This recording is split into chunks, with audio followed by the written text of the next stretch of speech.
오늘 말씀은 은혜의 감격하라입니다. 다윗이 하나님에게 고백합니다. 그게 오늘 1절의 말씀이에요.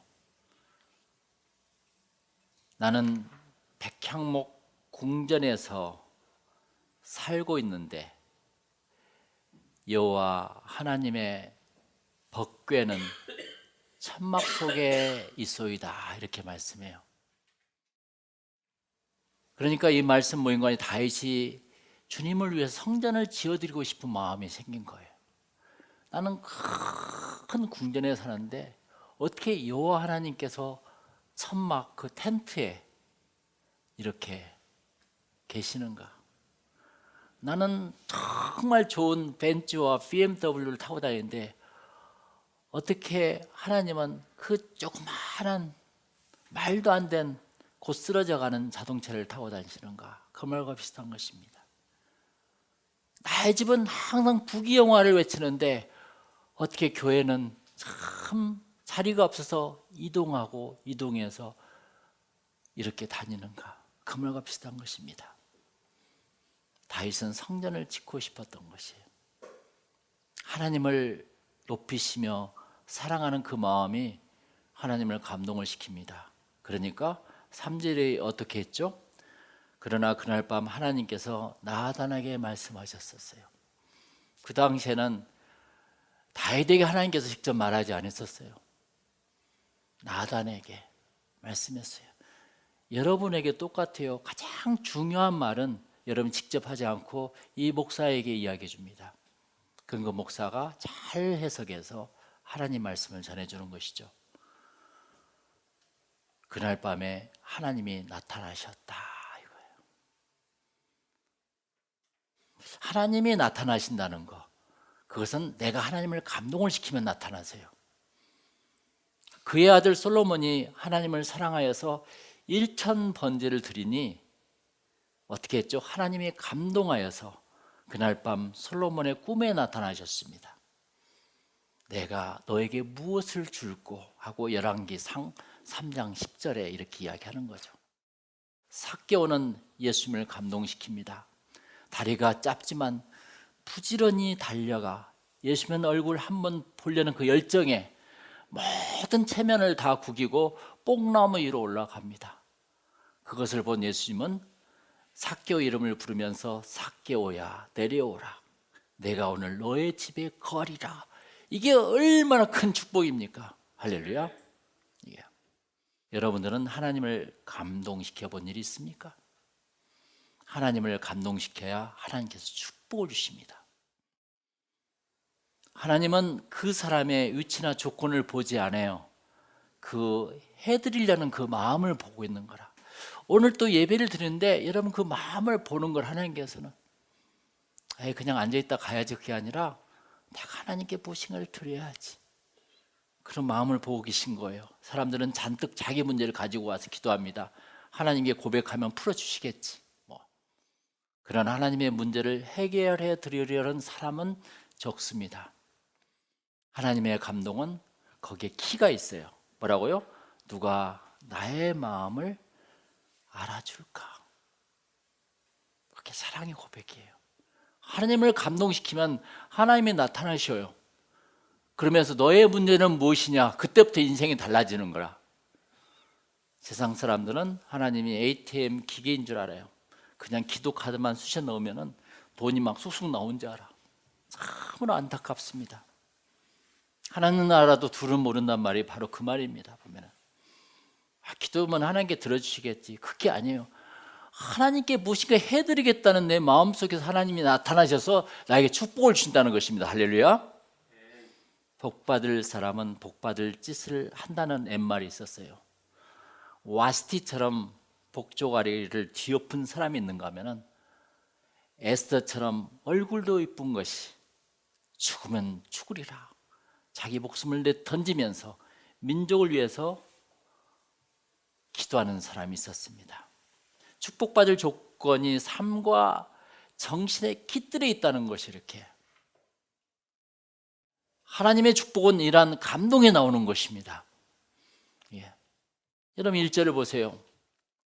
다윗이 자기 궁전에서 살고 있을 때였다. 어느 날 그는 예언자 나단에게 보시오, 나는 백향목 궁전에 살고 있는데 여호와의 법궤는 천막 속에 있소이다, 이렇게 말했어요. 그 말을 하나님이 들으신 거라. 이 하나님의 감동하셔서 그날 밤에 나타났다는 거 아니겠습니까? 하나님은 다윗과 후손들을 향한 은혜의 약속을 하십니다. 그때부터. 그래서 그 7절부터 14절까지가 그 유명한 하나님의 언약이에요. 다윗의 언약. 여러분 13절 14절을 보겠습니다. 우리 다 같이 읽어보겠습니다. 나는 그의 아버지가 되고 그는 내 아들이 될 것이다. 내가 전에 사울에게 내 자비와 사랑을 거두었으나 그에게는 그렇게 하지 않을 것이다. 내가 그에게 내 백성과 내 나를 맡길 것이니 그의 왕조가 영구히 지속될 것이다, 그랬습니다. 할렐루야. 다윗과 그 후손들에게 은혜를 줘요. 나 한 사람이 잘하면 후손들이 축복을 받아. 내가 주님께 잘하면 하나님이 은혜를 주세요.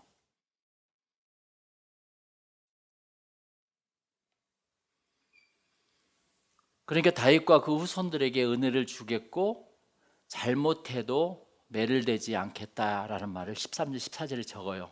그러면 사울처럼 버리지 않겠다 이거예요. 사울이 잘못했잖아요. 내쳤잖아요. 그러나 너의 자녀들은 잘못해도 내가 매는 돼도 절대 내치지 않겠다, 이렇게 약속이. 얼마나 그게 큰 약속입니까? 그게 바로 다윗의 언약이라는 것이에요. 이로 인해서 다윗은 큰 축복을 받게 되고, 신약성서 제일 처음에 마태복음에는 아브라함과 다윗의 자손 이렇게 나옵니다. 이게 그 계보가 나와요. 그래서 나 한 사람을 통해서 이 가문이 열려버리는 거예요. 할렐루야. 하나님을 감동시키니 이렇게 하나님은 큰 축복을 주십니다. 그리고 나서 오늘 말씀이 나오는 거예요. 거기에 따른 다윗의 반응은 어떠했을까? 축복을 받은 다윗은 어떠했습니까? 우리 16절 보겠습니다. 우리 다 같이 읽겠습니다. 그러자 다윗은 성막에 들어가서 여호와 앞에 앉아 이렇게 기도하였습니다. 여호와여 하나님이시여, 나는 누구며 내 가족은 무엇인데 나에게 이런 축복을 베풀어 주셨습니까? 할렐루야. 참 그 축복이. 저는 다윗의 반응을 통해서 이 권리와 은혜에 대해서 묵상해 봤어요. 권리와 은혜.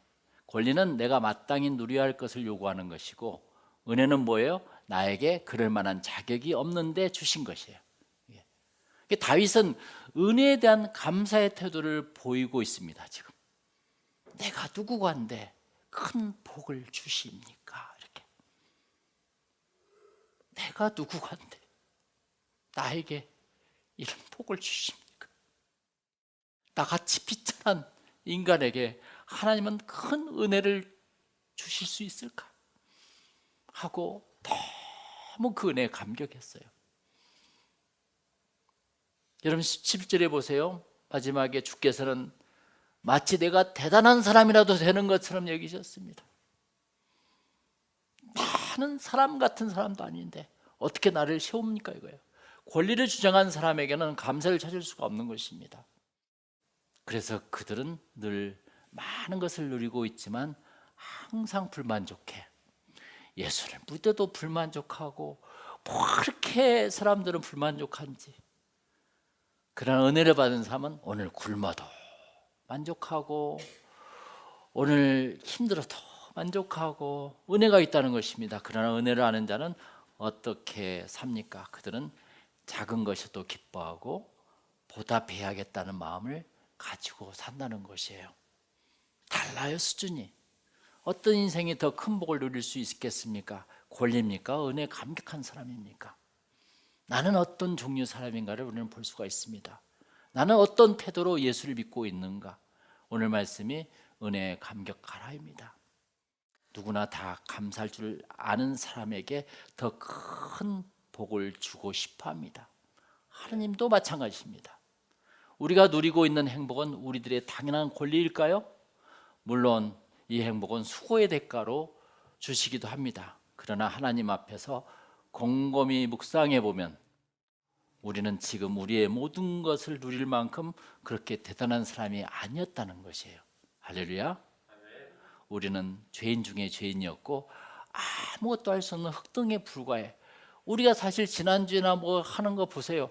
겨우 나 하나 먹고 살기 위해서 움직였던 거 외에는 별거 없잖아요, 솔직히. 네? 그럼에도 불구하고 하나님께서 우리에게 생명을 주셨고 일터를 주셨고 좋은 사람을 만나게 하셨습니다. 내가 무엇이 관대 이런 것들을 주님께서 주셨을까? 다윗 같은 이러한 자기 겸손의 마음이 우리들에게 떠나지 않기를 축원합니다. 할렐루야. 마음이야 마음. 태도가 달라. 그리고 그런 것들을 주신 하나님께 표현하십시오. 예배와 찬양으로서 새벽에 기도하고 우리 토요일날 기도하면서 내가 주님께 감사한금을 하면서 감사란 무엇이에요? 받은 것을 받았다고 말하는 것이에요. 당연한 것입니다. 어떻게 보면은 다윗은 감격의 노래를 합니다. 여러분 19절 20절 한번 읽어볼까요? 다 같이 시작.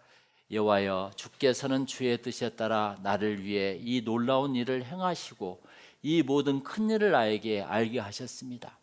여호와여 우리는 지금까지 주와 같은 신이 있다는 말을 들어보지도 못했고 주 외에 참 신이 있다는 말도 들어보지 못했습니다. 이게 무슨 말씀입니까? 다윗처럼 항상 내가 아니라 하나님께서 하셨다고 고백해야 합니다. 할렐루야. 오늘 일터도 하나님이 주셨습니다. 내가 일터에 가서 전도해야지. 우리들의 건강도 하나님이 주셨습니다. 이 건강한 몸으로 봉사해야지. 우리들의 재물도 하나님이 주셨습니다. 내가 감사한금 해야지. 우리들이 누리는 이 작은 행복도 하나님이 주셨습니다. 내가 찬양해야지.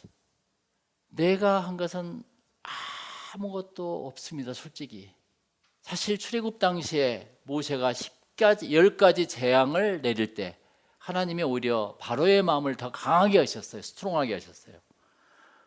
왜 그랬을까요?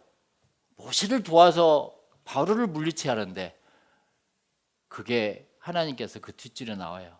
모세의 교만을 꺾고 하나님이 하심을 이 세상의 모든 사람들한테 알리게 하기 위해서. 할렐루야. 내가 한 것이 아무것도 없구나라는 것을 모세는 그때부터 깨우쳐요. 하나님이 하시는 거구나. 이것을 깨우치는데 자신의 일생을 다 소비할 필요는 없지 않습니까? 다윗은 오늘 하나님을 찬양하고 있습니다. 찬양의 샘플은 다윗이에요.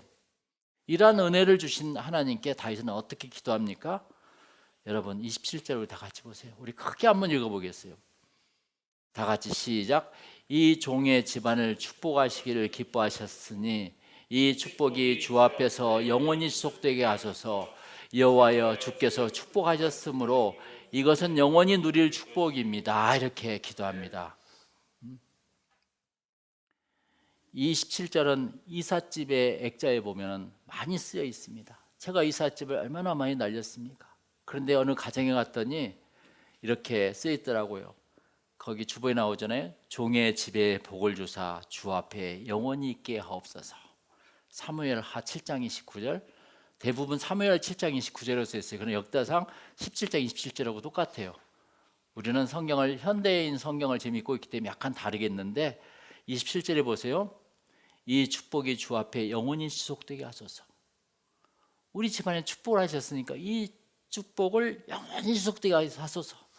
이렇게 다윗의 기도는 남들과 달리 하나님이 주신 약속을 토대로 드려졌던 것이 특징이 있어요.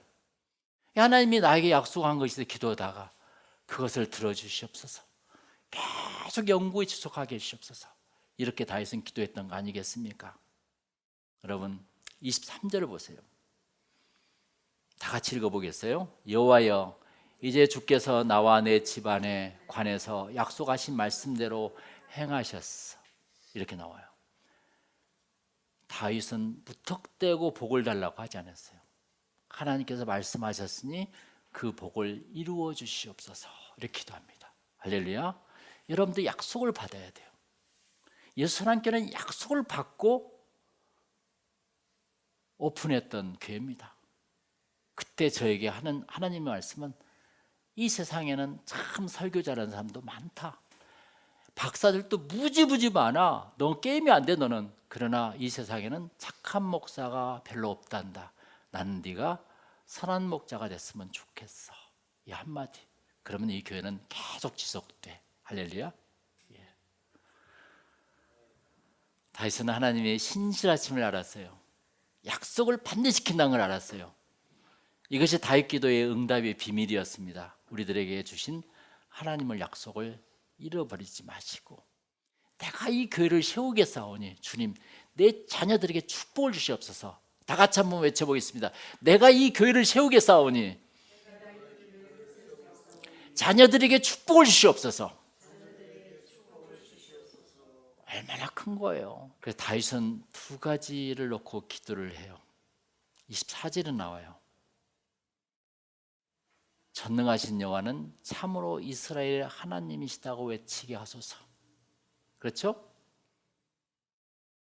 그 파란 글씨로 그러면 그들이 전능하신 여호와는 참으로 이스라엘의 하나님이시다 하고 외칠 것입니다. 그래요.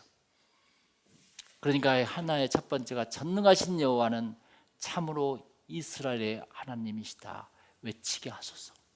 그러니까 절대적으로 하나님만 섬기게 해주시옵소서. 다윗은 그렇게 자녀들을 위해서 기도합니다. 현대를 살아가는 우리들은 우상을 놓고 기도할 때가 많습니다. 그러나 다윗은 우리는 오직 하나님만을 원합니다 이거예요. 다윗은 그것이 기도의 처음이요 마지막이에요. 내 자식이 하나님만을 믿게 해주시옵소서. 할렐루야. 그러면 그때 축복이 흘러갑니다. 그 다음에 두 번째는 뭐라고 그랬죠? 거기에 그리고 주의 종 다윗의 왕조가 주 앞에서 영원히 경고할 것입니다. 주의 종 다윗의 왕조가 주 앞에서 영원히 경고히 서게 하옵소서. 할렐루야. 비바람이 불어오고 어려움이 올 수 있지만, 경제적 위기가 올 수 있지만, 자녀들이 엄청난 많은 문제가 있겠지만, 이러한 어려움이 올 수 있지만 이것 때문에 무너지지 않게 하옵소서. 나의 신앙에 견고하게 해주시옵소서. 이것이 다윗의 두 번째 기도였다는 것입니다. 이 다윗의 기도가 우리들의 기도가 되기를 축원합니다. 우리 가정이 평생 고백해야 할 것이 있어요. 첫 번째는 하나님만이 나의 주이십니다. 두 번째는 하나님이 우리 가정이 견고한 가정이 되게 축복해 주시옵소서. 그러면 하나님은 우리들에게 축복을 주실 것입니다. 그 은혜에 감격하는 삶이 되시기를 축원합니다. 기도하겠습니다.